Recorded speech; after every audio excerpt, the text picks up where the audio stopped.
La meditación se ha practicado desde la antigüedad y hay muchísimos tipos de meditación. Diversos estudios han demostrado que la meditación sirve para mejorar la calidad de vida, para reducir niveles de estrés y, aparte, para mejorar la calidad de sueño. ¿De qué vamos a hablar hoy, Jorge? Hoy vamos a platicar del mindfulness y la ciencia detrás de él. ¿De qué nos puede servir meditar para mejorar nuestra calidad de vida y la de la gente que nos rodea? Vamos a darle. Nos vemos ahorita en DocChat.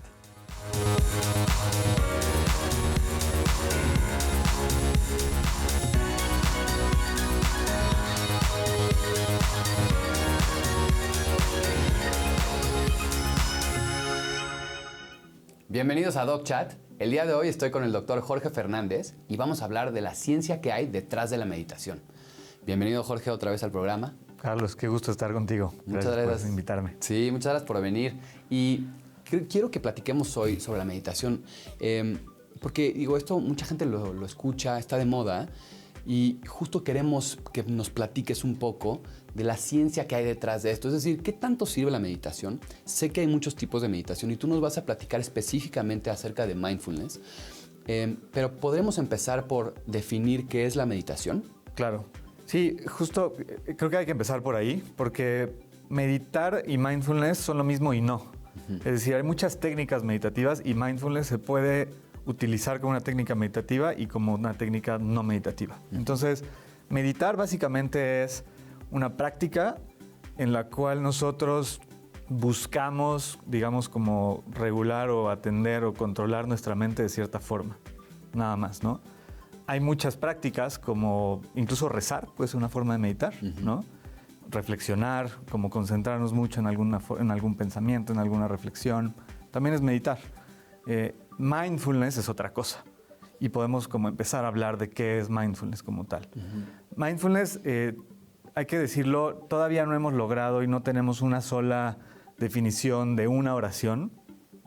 Viene del Pali, que es una lengua muy antigua, de la palabra sati, que es en esa acepción los antiguos, cuando concibieron este término, hablaban de recordar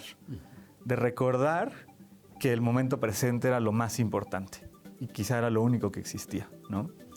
A partir de ahí, crearon un sistema de prácticas meditativas para poder recordar eso momento a momento en la vida. Es decir, los budistas se dieron cuenta hace como 4,000 años que sufríamos porque perdemos el enfoque en el presente, porque empezamos a estar lamentándonos del pasado o anticipando el futuro y ansiosos al respecto, y que cuando recordamos el presente, entonces ahí es donde se abren las puertas de la felicidad o de una vida mucho más plena.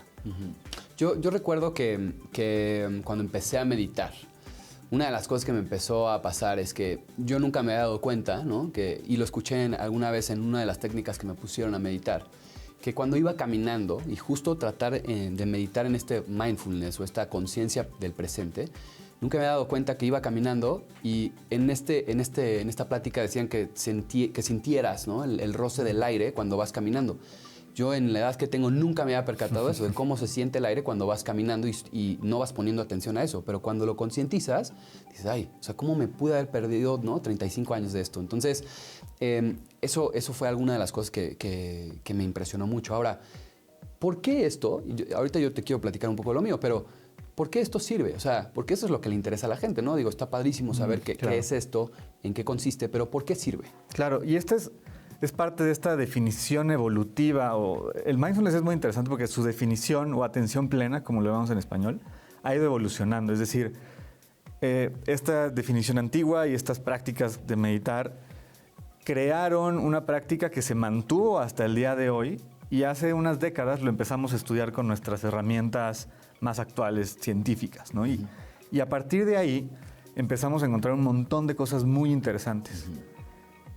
¿Por qué sirve? Porque lo que hemos encontrado estudiando el mindfulness o la atención plena científicamente es que básicamente no es como aprender chino, que es algo que no sabes hacer y que tienes que aprender. Y hay una curva y como que no lo puedes hacer bien desde el primer día, sino la atención plena es una facultad mental que todos los seres humanos tenemos. Si tienes un cerebro y una mente funcional, tienes la capacidad de atención plena. Y no necesitas practicar meditación para accesar a ello. El tema es que la práctica lo hace mucho más accesible Y la atención plena es este estado que todos hemos tenido y que algunos otros psicólogos definieron como un momento cumbre, por ejemplo, donde pareciera que la barrera entre nosotros y el ambiente se separa y como que nos unimos o tenemos una especie de fusión experiencial con lo demás.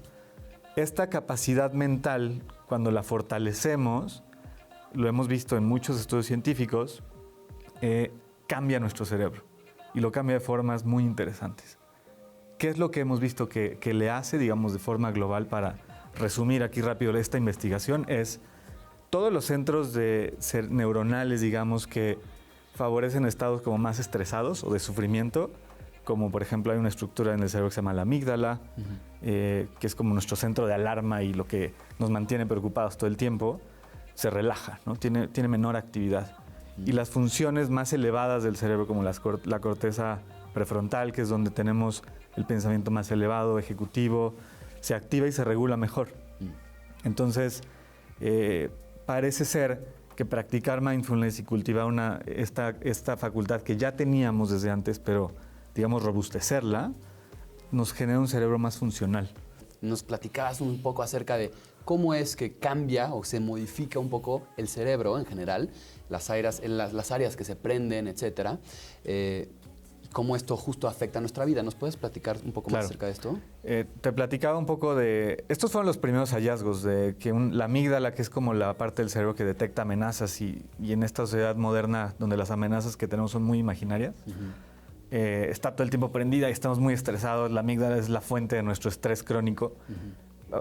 Meditar como que disminuye su actividad, la deja menos hiperactiva de lo que es y más funcional, en comunicación con las regiones más encargadas del pensamiento racional. Entonces, ¿qué es lo que eso te puede decir? Que pues parece ser que aprendemos a ser más lógicos en cuanto a las emociones de estrés que tenemos y saber cuándo sí son importantes, cuándo no y cuándo hay que desecharlas. Eso fue la investigación temprana, digamos. Hoy si te pones a buscar, vas a encontrar... También estamos encontrando que hay unas estructuras mediales del cerebro, es decir, como en la parte de adentro del cerebro, que se llama la red por defecto. Esta red neuronal es, digamos, la parte de nuestro cerebro que está activa cuando estamos literalmente como idos, y por eso es como el default network o por defecto, porque es como donde nuestro cerebro vive así en reposo, que se encarga de generar el concepto del ego. Es decir, esta parte del cerebro interpreta todo en cuanto a cómo todo me afecta a mí. Y lo que hemos visto es que meditar lo apaga drásticamente. Sí. Para los que no hayan vivido esto, yo cuando empecé a meditar, y te contaba ahorita fuera de cámaras que yo empecé siendo muy malo meditando. Y me di cuenta de esto que dices precisamente. Cuando empiezan a meditar empiezas a reescuchar tu respiración, a contar lo que ustedes quieran.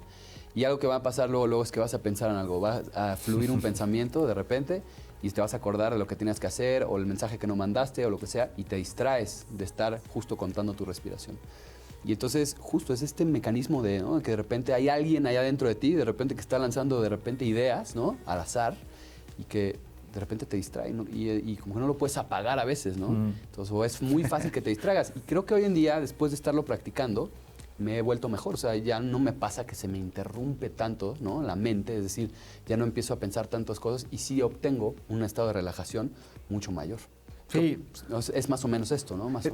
Lo que estás experimentando ahí es eso, como hay cambios en la dinámica cerebral, ¿no? Ahora, es interesante esto y es importante decir que, a ver, todo cambia en nuestro cerebro. Estar teniendo esta plática lo altera y... Entonces, tampoco es que nos recargamos mucho en eso, pero sí correlaciona, ¿no? Es decir... El sentirnos menos distraídos parecería que nos ayuda a sentirnos mejor. De hecho, hemos visto que cuando escaneas un cerebro funcionalmente, un cerebro distraído y uno ansioso se parecen un montón. Entonces sí, parecería que desarrollar más concentración nos ayuda a un mejor estado de bienestar. Y sobre todo identificas qué te causa ansiedad, ¿no? Porque hay veces que de repente justo dices, todos los pendientes del día, no sé qué, y te das cuenta que son solo ideas a veces, y eso ya como que el identificarlos y decir, esto es un pensamiento que a lo mejor no necesito ahorita, disminuye tu ansiedad. Y ahí estamos entrando en lo que creo que es mucho más relevante el tema de mindfulness. Es decir, la ciencia nos dice muchas cosas, pero hay que decir que tenemos una ciencia muy temprana en el estudio de mindfulness, muy debatible, pero sí subjetivamente hay experiencias bien interesantes de meditar, ¿no? Como la capacidad de observar nuestra mente mientras sucede, porque no sé si lo tenemos muy conceptualizado, pero nuestro cuerpo hace muchas cosas sin que nosotros los controlemos. Claro. Respiramos, nuestro corazón late, pero también nuestra mente piensa sin que nosotros lo controlemos, aunque creamos que es al revés. Claro. Y aprender cómo nuestra mente nos lleva por callejones y espirales que no siempre acaban en buenos lugares, y aprender a observar esa dinámica y no irnos como con el arrastre emocional de los pensamientos, es parte de lo que cultiva una mente más atenta. Vamos a ir con una pregunta del público que viene muy de la mano de esto. ¿La meditación tiene que ver con algún tipo de religión o creencia? Sí, sí y no. Es decir, el mindfulness, la atención plena de lo que estamos hablando, es una técnica meditativa originada del budismo, de los preceptos y las prácticas budistas, pero que el Dalai Lama, el líder mundial no solo como de un país, sino de esta religión, desde hace muchos años ha impulsado que se enseñe la técnica sin un contexto religioso. Entonces, hoy puedes aprender mindfulness desde una postura no religiosa y beneficiarte de cultivar esta técnica sin tener que ser budista. Jorge, aquí estábamos tocando un tema que a mí me interesa mucho en lo personal. Vamos a escuchar una pregunta del público que se relaciona mucho con esto. He intentado meditar, pero me distraigo mucho. ¿Qué puedo hacer? Ya. Y aquí viene como uno de los mitos o de las concepciones equivocadas en atención plena. Estamos hablando de mindfulness. Parecería, mucha gente cree que tiene que meditar y poner su mente en blanco, o relajarse o no distraerse. Y la realidad es que, como lo mencionábamos antes, aprender mindfulness es aprender a observar tu mente como esté. Entonces, realmente lo que hay que soltar es la noción de que es un error distraernos mientras meditamos. Nuestra mente se distrae naturalmente y así es como funciona. De hecho, parece que nuestros circuitos neuronales están hechos para no mantenerse fijos por mucho tiempo, por lo cual realmente lo que hay que hacer es, si estás distraído, observar que estás distraído y notar que estás distraído, que tu mente hoy está distraída. Y mantener la técnica sí ayudará a quizá que las distracciones, como decías, se vayan como espaciando, pero si un día no están espaciadas y estás súper distraído, hay que mantenerse con eso. Es decir, ver cómo llega una idea, ¿no?, que te distrae, sí, y ver también cómo se va, ¿no? Exactamente. También observar eso. Exactamente. Ahora, hay algunos estudios en general, y sobre todo ahorita que mencionábamos el budismo, justo con estas personas que practican meditación durante largos periodos de tiempo, y justo vemos cómo se prenden diferentes zonas, ¿no?, cerebrales, muy distintas a lo mejor, ¿no?, a la que una persona normal, que incluso aunque yo sea un novato meditando, se prenden, ¿no? O sea, muy distintas. Ahora, ¿tienes tú como algo en esto? O sea, ¿qué relevancia tiene esto? ¿Estas personas son como menos ansiosas? Yeah. ¿Hay algo ahí de eso? Esa es una pregunta que hoy está así de los debates más calientes, porque sí, la pregunta que debemos hacernos antes es, ¿quiénes son estas personas desde antes de meditar? Es decir, una persona que orienta su vida a una práctica tan intensa, porque tú hablas de la gente que ha meditado más de 30,000 horas. Sí, son como 3 años continuos de meditación. Sí. Entonces, quizá ellos ya tenían como un cerebro distinto antes de empezar incluso a meditar. No lo sabemos, ¿no? Ahora, ¿qué sí sabemos de estas personas con una práctica de toda la vida? Pues tienen incluso una mayor tolerancia al dolor físico. Los ciclos, se desacopla los circuitos de dolor físico del dolor emocional. Normalmente una persona normal, cuando tiene dolor, sufre mentalmente y emocionalmente también. Y esto no pasa en meditadores de largo tiempo, por ejemplo. Interesante. Hay otra pregunta del público que también viene mucho aquí al caso. Ok. ¿Practicar meditación puede sustituir la psicoterapia? Esa es una pregunta también muy debatida hoy. Sí. ¿Qué hemos visto en cuanto a enfermedades mentales y mindfulness? Hoy podemos decir que hay evidencia que nos dice que podría tener una eficacia bastante igual a medicamentos para tratar depresión y ansiedad, ¿no? O sea, podríamos tener los mismos resultados meditando que tomando estos medicamentos. Decir que lo que tenemos que hacer es no tomarlos, no sé si ya lo podemos hacer, porque también lo que hemos visto es que si lo usamos junto, funciona mucho mejor. Y también lo que se está haciendo, más que un juego de esta o la otra, hemos creado protocolos de mindfulness o de terapia cognitiva basada en mindfulness. Es decir, estamos empezando a combinar el mindfulness con psicoterapia para atender este tipo de padecimientos y tenemos eficacias súper buenas. Entonces, más que decir una u otra, quizá explorar la combinación de ambas tiene mucho más sentido. Vamos a ir con Adri y ahorita regresamos. Hola, ¿cómo estás? Bienvenido a otra cápsula de nutrición. Soy Adriana Puente y el día de hoy vamos a hablar de alimentación con atención plena. La alimentación con atención plena es una técnica que nos va a ayudar mucho para comer con más conciencia, es decir, estar alertas y conscientes de nuestras señales de hambre y saciedad. Ahora, un tip muy importante que te voy a dar para que empieces a comer con atención plena es que antes de iniciar tu comida te preguntes realmente qué tanta hambre tienes. Pon atención en cómo se siente tu cuerpo, no nada más tu estómago, sino también, por ejemplo, tus manos, si estás sudando, si estás nervioso, si ya tienes un dolor de cabeza o no. Todo esto es muy importante porque es la manera que tiene tu cuerpo de hablarte. Un consejo aquí básico es que mientras estés comiendo hagas solamente esta actividad, es decir, que no estés con el teléfono en la mano, con la pantalla en la mano, hablando por teléfono, estresado, viendo la televisión. Otro consejo puede ser que comas siempre en el mismo lugar, que destines 1 o 2 lugares en tu casa en los cuales vas a estar comiendo, por ejemplo, en el comedor, sentado, enfocándote en la comida. También es importante que nos tomemos el tiempo necesario para comer, es decir, que no comamos muy deprisa.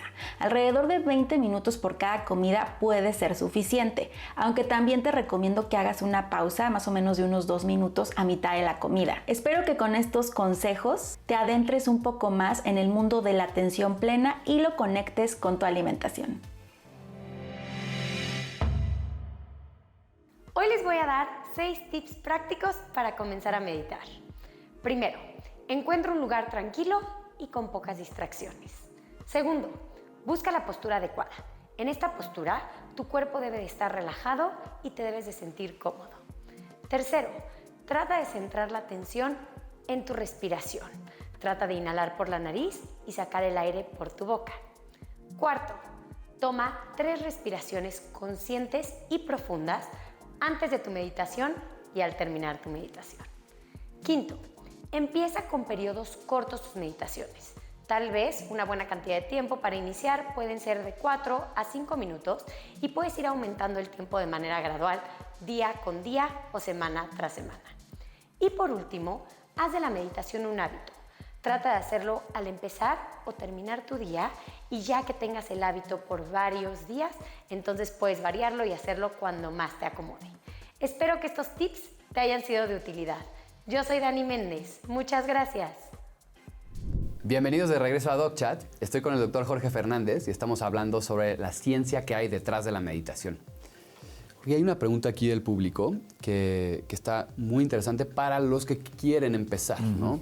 Y justo me gustaría que para responder esto nos hicieras un poco como de cómo iniciarías, cómo le dirías a alguien que iniciara la meditación. Claro.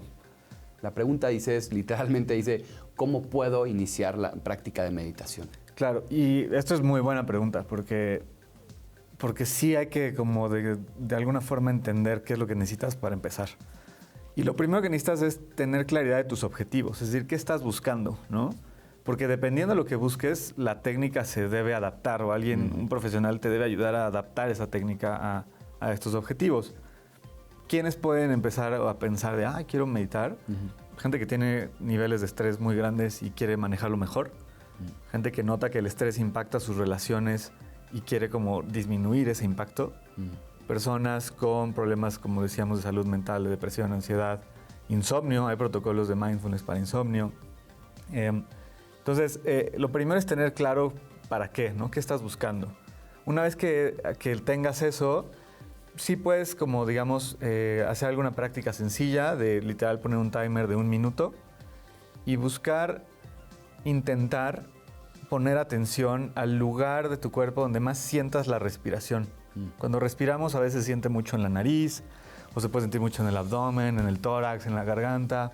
Entonces, buscar como poner toda tu atención como si fuera lo más interesante del mundo en ese minuto, ese lugar. Y ver qué pasa. Descubrir la experiencia de... El objetivo no es lograr el minuto atento, sino qué es lo que ocurre mientras tienes la intención de atender. Y sin duda después es buscar algo más profesional. Las aplicaciones sirven mucho, pero el problema es que no te guían a través de tus objetivos.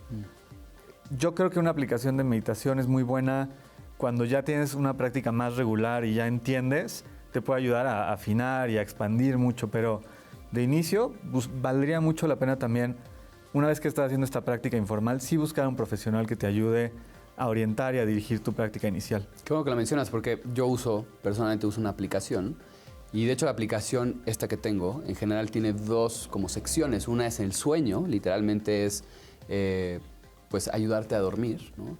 Desde justo haciendo mindfulness o también te puedes, no sé, escuchar historias que te pueden hacer quedarte dormido más fácil, que son un poco, pues tal vez aburridas y que te distraen, ¿no? en esa historia y no en lo que está pensando tu mente. Y también tiene otra sección justo más como de meditación.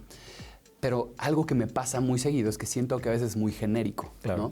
Entonces, ahí es cuando tú recomendarías sobre todo, ¿no? Dependiendo de la intención o del por qué quieres hacerlo, buscar ayuda profesional, claro, ¿correcto? Sí, porque además, como tú me decías, no es que hay mucho tiempo que has pensado que eres malo meditando porque te distraes. Y puedes pasar mucho tiempo meditando con malas prácticas o malas concepciones que a lo mejor no es necesario tener y que te pueden causar estrés a la hora de meditar, claro, si no tienes un profesional que te ayude a entender cómo manejarlas o cómo dejarlas de lado. Pues ha estado interesantísimo esto. Ojalá platiquemos más en un futuro de esto, claro, o podamos hacer a lo mejor ahí una práctica, ¿no? Guiada, sí, ¿no? Estaría interesante. Sí. Agradecerte, como siempre, Jorge, ha estado buenísimo. ¿Nos puedes dejar tus redes sociales por si alguien quiere buscar esta ayuda profesional? Claro, @drmindful.online. Ahí me encuentran en Instagram, es la red más fuerte que tengo. Perfecto, ahí te pueden mandar mensajes y contestar. Sí, exactamente. Pues muchas gracias a todos ustedes por tantas preguntas que nos mandaron. Vaya que dieron mucho de qué hablar, estuvieron muy interesantes las preguntas. Y pues ya saben que nuestra intención siempre es contestarles con evidencia científica, con lo que dicen los últimos estudios, etc. Entonces muchas gracias. Recuerden seguirnos mandando aquí en nuestras redes sociales todas sus preguntas y les mandamos un abrazote y nos vemos en la próxima.